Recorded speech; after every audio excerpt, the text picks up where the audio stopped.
बिस्मिल्लाहिर्रहमानिर्रहीम अस्सलाम वालेकुम डियर स्टूडेंट, कैसे हैं आप लोग। उम्मीद करता हूँ कि आप लोग खैरियत से होंगे। मैं हूँ आपका टीचर मोहम्मद तनवीर और आज की इस वीडियो के अंदर हम चैप्टर नंबर 8 के कुछ थ्योरम्स हैं आर्क से रिलेटेड, उन थ्योरम्स को क्या करेंगे, डिस्कस करेंगे। तो चलें बढ़ते हैं बगैर किसी ताख़ीर के अपने टॉपिक की तरफ। आज की इस क्लास का जो सबसे पहला थ्योरम है हमारा, वो है थ्योरम नंबर 8.8 चैप्टर का। और ये थ्योरम है क्या कि if two arcs of a circle, अगर हमारे पास किसी भी सर्कल की जो दो आर्क्स हैं वो क्या हो, कॉन्ग्रेंट हो। ठीक है, कहता है if two arcs of a circle are of congruent circle, are congruent. अगर हमारे पास कोई से दो सर्कल्स आ जाते हैं जो कि कॉन्ग्रेंट सर्कल्स हैं और उनकी दो आर्क, किसी एक सर्कल की बात कर लें या दो अलहदा अलहदा सर्कल्स की बात करें, अगर दो अलहदा हैं तो वो कॉन्ग्रेंट होने चाहिए, अगर एक ही आपके पास सर्कल है तो उसकी दो आर्क्स होनी चाहिए। कहता आर कॉन्ग्रेंट, अगर वो आर्क्स आपस में बराबर होंगी then the corresponding chords are equal. अब देखें यहाँ मेरे पास, अगर आप ये सर्कल देखें तो इस सर्कल के ऊपर दो तरह की आर्क बनी हुई है। पहले वाली आर्क जो ए से स्टार्ट होती है, पी से होते हुए किसकी तरफ जाती है, बी की तरफ। और दूसरी आर्क जो है वो सी से स्टार्ट होती है और डी की तरफ जाती है। तो इन दोनों आर्क्स में से जो सबसे पहले नंबर पे, यहाँ मैं दोबारा अगेन राइट कर दूं कि जो पहली आर्क है वो ए से स्टार्ट होती है, ए से पी, और पी से होते हुए फिर किसकी तरफ जा रही है, बी। और इस आर्क को हम कहते हैं ए पी, ए पी और बी, और इसके ऊपर आर्क का साइन लगाएंगे। और दूसरी आर्क है जो सी से स्टार्ट होती है हमारे पास, सी से क्यू की तरफ और क्यू से होते हुए डी की तरफ जाती है। इस आर्क को हम क्या कहते हैं, सी क्यू डी।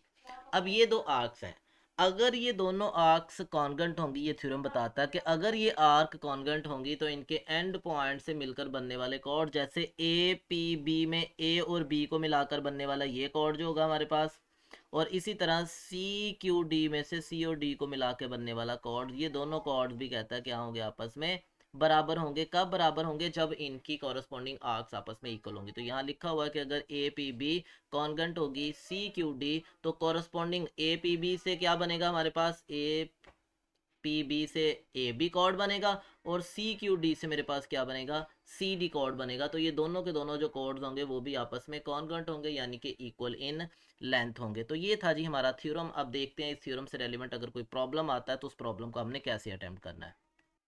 यहाँ जी मेरे पास एग्जाम्पल नंबर 8 है। एग्जाम्पल नंबर 8 में कहता है इन अ सर्कुलर गार्डन, हमारे पास क्या है, एक सर्कुलर गार्डन है। Two pairs of decorative lights are placed such that the arcs between each pair, यानी कि मेरे पास कितनी है जो डेकोरेटिव लाइट्स लगी हुई हैं, उनमें से हर जो पेयर है ना, वो पेयर, जैसे for example A and B का एक पेयर है, सी और डी का पेयर है, आर इक्वल इन लेंथ। वो जो पेयर है ना आर्क बन रही, वो पेयर हमारे पास क्या है, इक्वल्स हैं।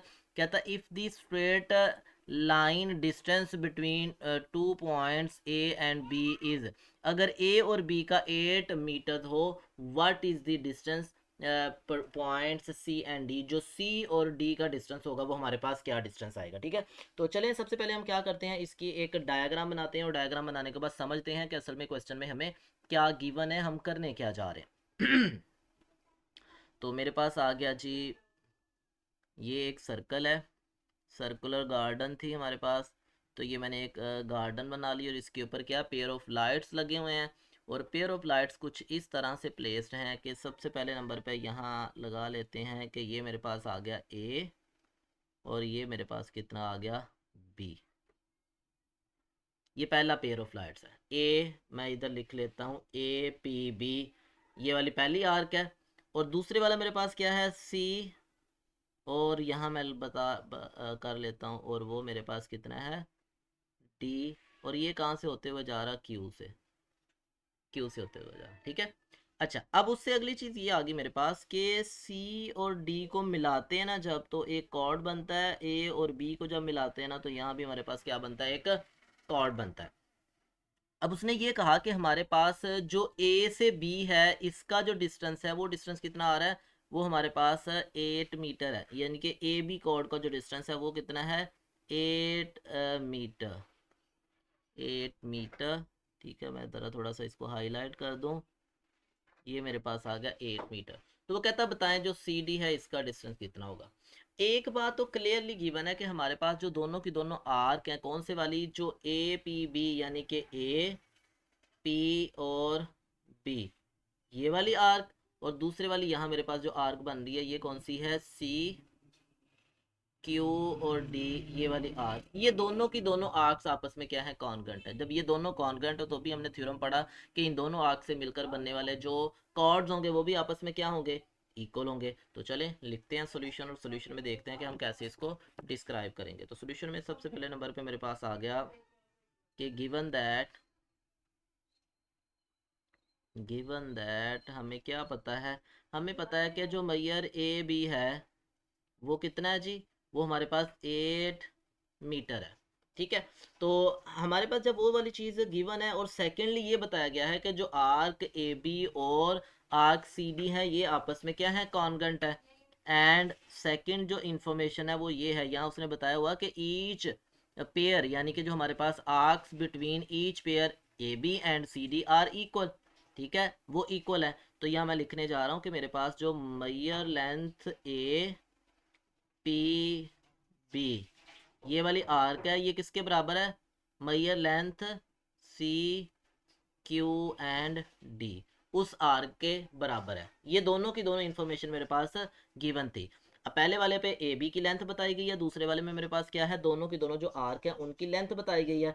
तो यहाँ से जब ये दोनों हमारे पास आर्क इक्वल होंगी तो मैं लिखूंगा since arcs are equal so their corresponding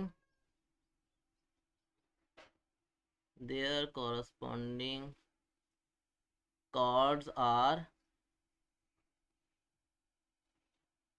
equal। ठीक है, क्योंकि आर्क्स इक्वल हैं तो इनके जो कॉरस्पॉन्डिंग कॉर्ड्स होंगे वो भी क्या होंगे, वो भी इक्वल होंगे। कॉरस्पॉन्डिंग कॉर्ड्स आर इक्वल, या हम यहाँ कहेंगे कि मस्ट बी इक्वल। ठीक है, वो हमारे पास दोनों के दोनों इक्वल होंगे।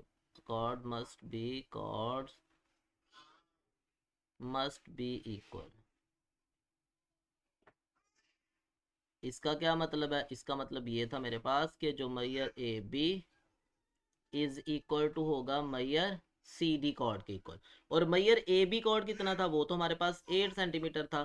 तो विच इम्प्लाइज दैट, या यूं मैं लिख दूंगा कि हैंस मेरे पास जो मैयर सी डी है वो कितना है, वो 8 सेंटीमीटर है। ठीक है, सॉरी 8 सेंटीमीटर नहीं है, ये 8 मीटर है इसका यूनिट हमारे पास।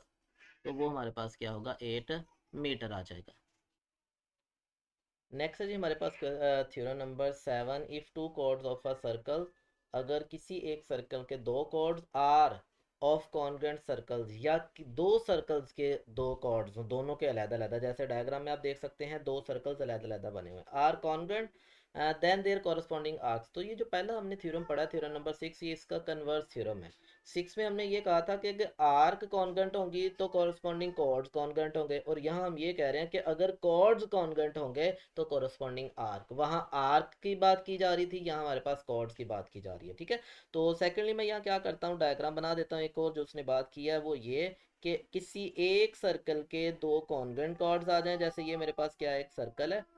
ठीक है, अब इस सर्कल के अंदर मैं दो कॉर्ड ड्रॉ कर लेता हूँ। पहले वाला जो कॉर्ड है वो मेरे पास क्या आ गया, ए बी बात कर लेता हूँ ये, और दूसरे वाले को मैं यहाँ यूं ड्रॉ कर लेता हूँ, ये क्या आ गया, बी सी डी। ठीक है, ये दो कॉर्ड हैं। पहले वाला ये मेरे पास क्या आ जाएगा, ए बी, और दूसरे वाला जो कॉर्ड है वो मेरे पास क्या बन जाएगा, सी एंड डी। तो अगर मेरे पास ए बी और सी डी आपस में कॉन्ग्रेंट हो गए तो यहाँ मैं पॉइंट पी ले लेता हूँ, और यहाँ मैं पॉइंट क्या कर लेता हूँ, क्यू ले लेता हूँ। तो मेरे पास जो ए बी पी होगा, ए बी पी बी, ये वाली आर्क, और दूसरे नंबर पे मेरे पास क्या आ गया, सी क्यू डी, ये वाली आर्क। ये दोनों की दोनों आर्क्स आपस में क्या होंगी, कॉन्ग्रेंट हो जाएंगी। ठीक है, यहाँ लिखा हुआ कि अगर मेरे पास ए बी कॉर्ड और सी डी कॉर्ड बराबर होंगे यानी कि कॉन्ग्रेंट होंगे तो उनकी जो कोरस्पॉन्डिंग आर्क्स हैं वो भी आपस में क्या होंगी, कॉन्ग्रेंट होंगी। तो ये था कॉन्सेप्ट, किसी एक सर्कल के अंदर मौजूद हो ये, या हमारे पास सर्कल क्या हो, दो सर्कल हो, एक सर्कल के अंदर भी हो सकता है या दो सर्कल के अंदर। दो सर्कल के केस में यहाँ ये आ जाएगा जैसे मेरे पास ए बी ये वाला और ये वाला, और एक बात याद रखिएगा यहाँ दोनों का रेडियस बराबर है। ओ ए, जितना ये ओ ए होगा उतना ही मेरे पास ओ सी होगा, ये दोनों का रेडियस बराबर है, दोनों सर्कल्स कॉन्ग्रेंट होने चाहिए। देन उस सूरत में जो इक्वल कॉर्ड्स होते हैं उनकी कोरस्पॉन्डिंग आर्क्स चाहे वो मेजर हो चाहे वो माइनर हो, वो आपस में क्या होती हैं, कॉन्ग्रेंट होती हैं। एग्जाम्पल नंबर है जी हमारे पास 9, find the value of x in the given figures. इस गिवन फिगर के अंदर से हमें क्या करनी है, x की वैल्यू फाइंड आउट करनी है। एक बात याद रखिएगा, अभी थ्योरम हमने पढ़ा उसके अंदर हमने ये कहा कि अगर कॉर्ड जो हैं वो आपस में इक्वल होंगे तो कॉरस्पॉन्डिंग आर्क्स जो होंगी वो भी आपस में क्या होंगी, इक्वल होंगी। ठीक है, तो अगर मैं फिगर पर गौर करता हूँ तो फिगर के अंदर मेरे पास गिवन है कि जो पी क्यू कोड है या मेरे पास क्यू आर कोड है या आर एस कोड है, ये सारे के सारे आपस में बराबर हैं। यहाँ उसने लिखा हुआ है कि ये सारे के सारे आपस में क्या है, बराबर है। अब अगर ये आपस में बराबर है तो इनकी कोरस्पॉन्डिंग आर्क्स जो होंगी वो भी क्या होंगी, आपस में इक्वल होंगी। तो मैं सोल्यूशन लिखूंगा सबसे पहले नंबर पे, और मुझे जो गिवन इन्फॉर्मेशन है वो सारी की सारी गिवन इन्फॉर्मेशन मैं यहाँ राइट करता हूँ। क्या राइट करता हूँ कि सिंस या गिवन दैट हमें जो चीज़ बताई गई है इसके अंदर वो ये बताई गई है कि जो Maihar P Q code code के लिए मैं सीधी लाइन लगा रहा हूँ, is equal to Maihar Q are और is equal to Maihar R S, ये आपस में बराबर है। ठीक है, अगर ये आपस में बराबर है तो which implies that their corresponding arcs जो होंगी वो भी आपस में क्या होंगी, बराबर होंगी। यानी मेरे पास जो आ गया मैयर पी क्यू, सबसे पहले नंबर पे मैं लिखता हूँ पी क्यू, और अब इसके ऊपर आर्क का साइन लगाऊंगा। ठीक है, ये वाली arc is equal to Maihar Q R, ये आ जाएगा मेरे पास क्यू आर, और इसके ऊपर भी आर्क का साइन लगाऊंगा, is equal to Maihar R S, तो इसके ऊपर भी आर्क का साइन लगाऊंगा। ठीक है, ऊपर मैंने कॉर्ड्स के लिए स्ट्रेट लाइन लगाई है, नीचे मैंने ऊपर आर्क्स लगाई है, इसका मतलब ये आर्क्स आपस में बराबर हैं। अब यहाँ से एक चीज के मेरे पास जो क्यू आर है ना, जो मेरे पास क्यू आर पी क्यू था, पी क्यू किसके इक्वल है, पी क्यू तो मेरे पास था जी 3 सेंटीमीटर। ठीक है, अब पी क्यू 3 सेंटीमीटर है तो विच इम्प्लाइज दैट, यहाँ से मैं लिख देता हूँ कि मेरे पास जो मैयर पी क्यू आर्क थी वो कितनी थी, वो 3 सेंटीमीटर थी। इसी तरह मैयर क्यू आर जो थी ये भी कितनी थी, ये भी हमारे पास 3 सेंटीमीटर थी। और इसी तरह जो मैयर आर एस है ये भी कितनी है हमारे पास, 3 सेंटीमीटर। ठीक है, नंबर वन। नंबर टू, अब उससे अगली बात जो मैंने ऊपर देखा, सबसे पहले हमारी डायग्राम के अंदर आ जाए। अब ये जो डायग्राम के अंदर हमने एक्स कंप्यूट करना है, ये एक्स बेसिकली दो आर्क हैं। कौन कौन सी आर्क हैं, क्यू आर और आर एस। अगर इन दोनों को मैं ऐड करता हूँ ना तो दोनों को ऐड करने के बाद मुझे एक्स की वैल्यू मिल जाएगी। तो मैं यहाँ लिखूंगा सिंस जो मेरे पास आर्क है मैयर आर्क क्यू एस। ठीक है, चले मैं यहाँ क्यू आर एस लिख देता हूँ ताकि पता चल जाए कि क्यू आर और एस ये एक आर्क है। ये किसके बराबर है, ये बराबर होगी मैयर क्यू आर और उसके बाद प्लस मैयर आर एस। अब क्यू आर और आर एस की वैल्यू हमें पता है और वो कितनी है, वो तो 3 है। तो मैं यहाँ लिख दूंगा हमारे पास ये आ जाएगा 3 सेंटीमीटर प्लस 3 सेंटीमीटर, और क्यू आर एस के लिए हमें लिखा लिखा हुआ है एक्स। तो ये जो एक्स आ जाएगा हमारे पास, ये टोटल एक्स निकलेगा 3 + 3 6 सेंटीमीटर। तो ये है जी वो एक्स की वैल्यू जो कि हमें क्या करनी थी, फाइंड आउट करनी थी इस प्रॉब्लम के अंदर। नेक्स्ट है हमारे पास थ्योरम नंबर 8। थ्योरम नंबर 8 की स्टेटमेंट कुछ यूं है कि equal chords of a circle are of congruent circle, अगर एक सर्कल है या दो सर्कल हैं तो दोनों कॉन्ग्रेंट हो, subtend equal angles at the centre. तो हमारे पास अगर कॉर्ड्स इक्वल होंगे तो वो वाले कॉर्ड जो सर्कल के सेंटर पर एंगल बनाते हैं वो भी आपस में क्या होंगे, इक्वल होंगे। तो यहाँ देखें मेरे पास जो ए बी कॉर्ड है, ए बी कॉर्ड जो सेंटर पर एंगल बनाता है और सी डी जो सेंटर पर एंगल बनाता है, ये दोनों के दोनों एंगल्स आपस में बराबर होंगे। तो लिखा हुआ है in the circle with centre O A B and C D are equal, यानी कि ए बी कॉर्ड और सी डी कॉर्ड आपस में इक्वल है। जब ये दोनों इक्वल्स हैं तो जो ए बी और सी डी सेंटर पर एंगल बनाते हैं, ए बी जो है वो ए ओ बी ये वाला एंगल बनाता है, और इसी तरह जो सी डी है वो सी ओ डी ये वाला एंगल बनाता है। ये दोनों के दोनों एंगल्स आपस में इक्वल होंगे। ये हमारा थ्योरम है, ठीक है। हम इस तरह के थ्योरम्स को यूज़ करके अपने प्रॉब्लम्स को सोल्व कर सकते हैं। एग्जाम्पल नंबर 10 है जी हमारे पास। In the figure P T is are diameter, हमारे पास पी टी एक डायामीटर ऑफ द सर्कल है। कहता है इफ मैया P Q is equal to Q R is equal to R S is equal to S T, then find A. तो हमें ए find out करना है। अब देखिए सबसे पहली चीज़ तो ये है, डायग्राम पे ज़रा थोड़ा सा गौर कीजिएगा। डायग्राम में बताया गया है कि P Q Q R R S और एस टी आपस में बराबर हैं। अभी हमने थ्योरम पढ़ा कि अगर कॉर्ड्स इक्वल होते हैं तो उनके बनने वाले सेंटर पर एंगल जो होंगे वो भी इक्वल होंगे। तो इसका मतलब ये हुआ कि मेरे पास जो आर है ये भी सेंटर पर एंगल बनाता है, तो ये वाला जो एंगल होगा ये भी कितना होगा, ए होगा। इसी तरह जो क्यू है ये भी सेंटर पर एक एंगल बनाता है, तो ये वाला एंगल भी कितना होगा, ए होगा। और इसी तरह मेरे पास पी क्यू ने भी एंगल बनाया, वो भी एंगल कितना होगा, ए होगा। पहली बात तो ये आ गई। सेकेंडली दूसरी चीज ये हमें पता है कि ये एक सेमी सर्कल है, क्योंकि डायमीटर है तो सेमी सर्कल है। इसका मतलब ये जो ऊपर एंगल बन रहा है ये वाला एंगल 180 डिग्री का है। तो ये चार एंगल जो हैं, इन चारों को अगर मैं ऐड करूंगा तो मेरे पास जो टोटल एंगल बनेगा वो कितने डिग्री का बन जाएगा, वो तो 180 डिग्री का बनेगा। चले इसी कॉन्सेप्ट को अब यूज करेंगे और इस प्रॉब्लम को हम क्या करते हैं, सोल्व करते हैं। तो सोल्यूशन आ जाएगा जी मेरे पास। Solution given that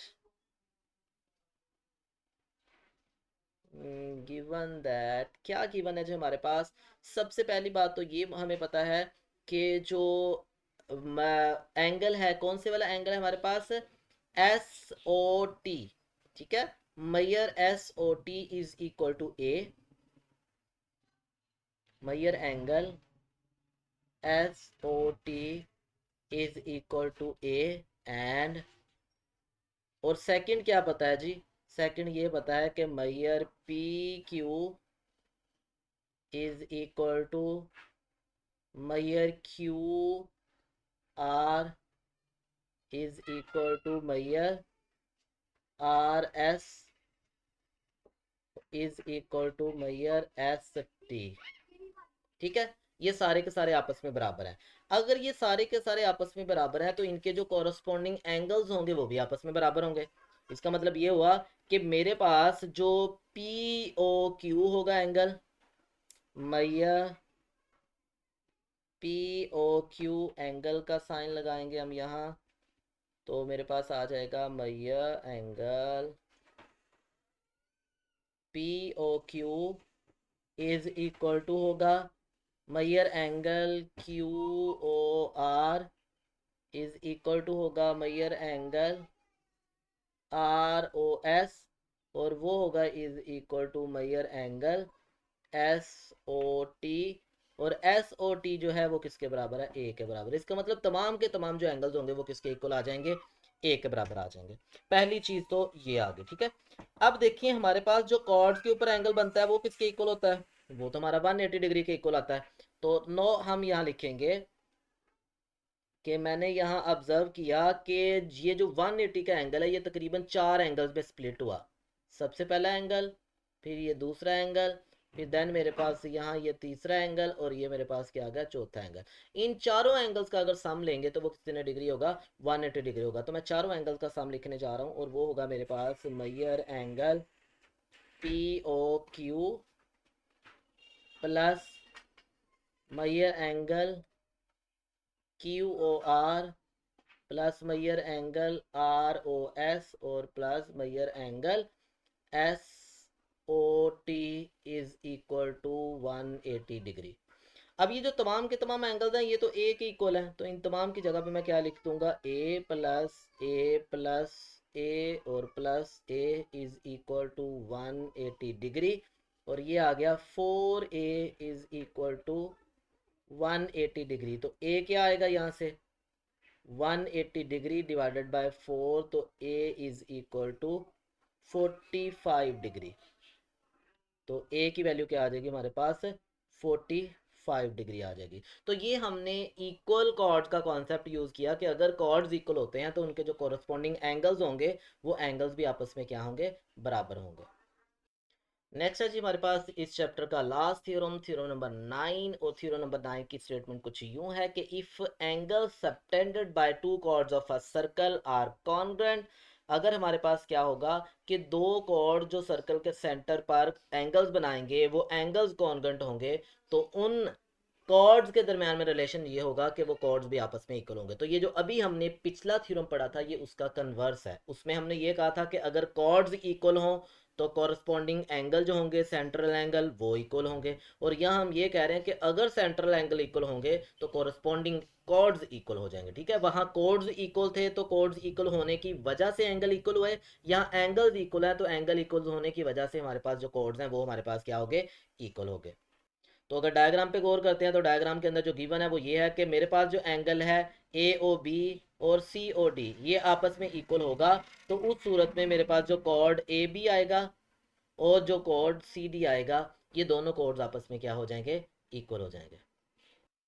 example number 11 है हमारे पास, in the given figure find the value of x. हमने गिवन फिगर से क्या करनी है, एक्स की वैल्यू फाइंड करनी है। ठीक है, तो यहाँ देखें सोल्यूशन के अंदर अगर हम आते हैं तो सोल्यूशन में हम ये बताते हैं क्योंकि गिवन फिगर में जो मेरे पास एंगल ए ओ बी है वो 85 डिग्री है, इसी तरह जो सी ओ डी है ये वाला एंगल भी कितने डिग्री है, 85 डिग्री। ये दोनों के दोनों एंगल्स इक्वल हैं। तो हमने पढ़ा कि अगर हमारे पास सेंट्रल एंगल्स इक्वल हों तो उनके जो कॉरस्पॉन्डिंग कॉर्ड्स होते हैं वो भी आपस में क्या होते हैं, इक्वल होते हैं। तो यहाँ मैं सोल्यूशन के अंदर रेफरेंस देने जा रहा हूँ, मैं लिखता हूँ कि रेफरेंस ये है कि if central angles are equal, if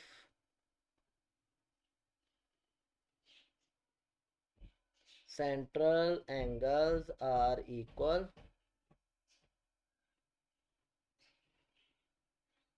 then their corresponding chords, their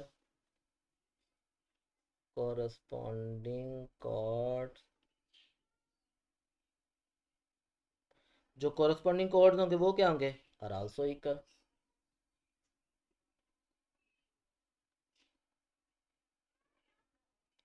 सो यहाँ से मैं ये कहूँगा कि जो मेरे पास मैयर ए बी है वो किसके इक्वल होगा, वो मैयर सी डी के इक्वल होगा। बट हमने ये पढ़ा कि जो मैयर सी डी है वो किसके इक्वल है, वो तो 4 सेंटीमीटर है। तो विच इम्प्लाइज दैट जो मैयर ए बी आएगा वो भी कितना होगा, 4 सेंटीमीटर होगा। यानी कि मैं यूं कहूँगा कि जो एक्स है वो हमारे पास कितना है, 4 सेंटीमीटर है। तो ये था जी हमारा आज का लेक्चर जिसके अंदर हमने जो चैप्टर नंबर 8 के रिमेनिंग थ्योरम्स थे उन तमाम के तमाम थ्योरम्स को हमने क्या किया है, समझा है। और समझने के बाद हर थ्योरम से रिलेटेड एटलीस्ट एक एग्जाम्पल जो है वो एग्जाम्पल सोल्व की है। तो अब इन तमाम के तमाम थ्योरम्स को हम क्या करेंगे, दोबारा यूज़ करेंगे और अपनी एक्सरसाइज जो 8.2 है उस 8.2 को सोल्व करेंगे। तो 8.2 के लिए एक नया वीडियो लेक्चर बनाऊंगा आप लोगों के लिए। तो आप मुझे इजाज़त दें, इंशाल्लाह दोबारा मिलेंगे फिर नए टॉपिक के साथ। तब तक के लिए अल्लाह हाफिज़।